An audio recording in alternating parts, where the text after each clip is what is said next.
عليكم رقيبا يا أيها الذين آمنوا اتقوا الله وقولوا قولا سديدا يصلح لكم أعمالكم ويغفر لكم ذنوبكم ومن يطع الله ورسوله فقد فاز فوزا عظيما أما بعد فإن أصدق الحديث كتاب الله وأحسن الهدي هدي محمد وشر الأمور محدثاتها فإن كل محدثة بدعة وكل بدعة ضلالة وكل ضلالة في النار وبعد السلام عليكم ورحمة الله وبركاته. godiya ta tabbata ga Allah, muna gode mishi, muna roƙon Allah ya taimake mu, Allah ya tsare mu daga sharrorin kawunan mu da miyagun ayyukan mu. Wanda Allah ya shiryar babu mai batar da shi, kuma wanda ya bata babu mai shiryar da shi. Ina shaida babu abin bautawa da gaskiya sai Allah shi kadai ba shi da abokin tarayya. Kuma lallai annabinmu Muhammad sallallahu alaihi wa alihi wa sallama bawan Allah ne ko manzon Allah ne. Allah ya daɗin tsira gare shi da sahabban shi da waɗanda suka zo bayan su da kyautatawa har zuwa tashin alkiyama.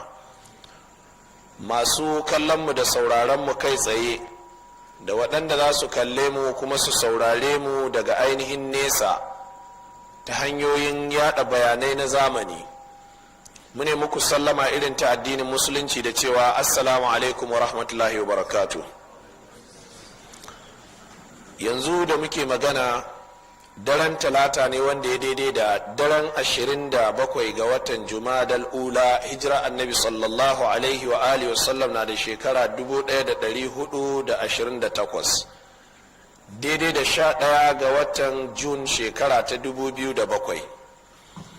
ga mu a zaune a masallacin juma'a na farko a garin muciya da ke sabon garin zaria jihar kaduna najeriya mai suna aljami'u salafi, wanda aka fi sani da masallacin albani. Mai saurare, Allah maɗaukakin sarki shine zamani kuma shi ke jujjuya zamani.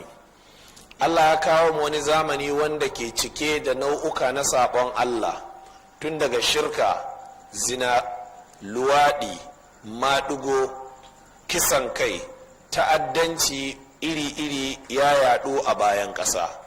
Ba don komai ba saboda nisan da al'ummar duniya suka yi daga sakon da Allah maɗaukakin sarki ya aiko annabawan shi da shi.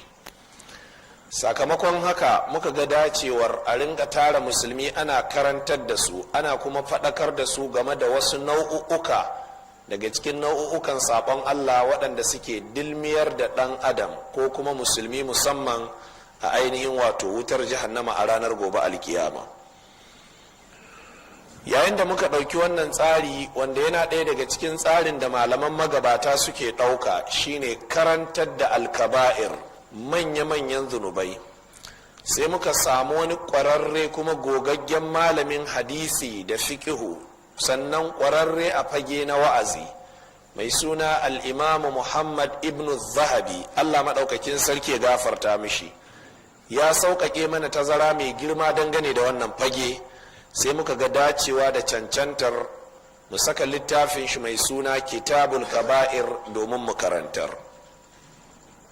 Jama'ar musulmi, littafin kabair a Najeriya sanannen littafi ne kuma shahararre. Ni wannan littafi na san shi shekaru 27 da suka wuce, a yayin da babban malaminmu a Dr. Muhammad Aminuddin Abubakar ya saka mana karatun shi a masallacin juma'an da aka fi sani a garin Kano da cewa masallacin Suleimanu Crescent, yau shekaru 27 da suka wuce kenan, wato a 1980. Ya saka mana wannan littafi ya karantar da mu shi tun daga farko har ƙarshe. Alhamdulillah, Allah ya saka mishi da alheri. Kasantuwar Aminuddin gogagge kuma ƙwararren malami ne na hadisi tun a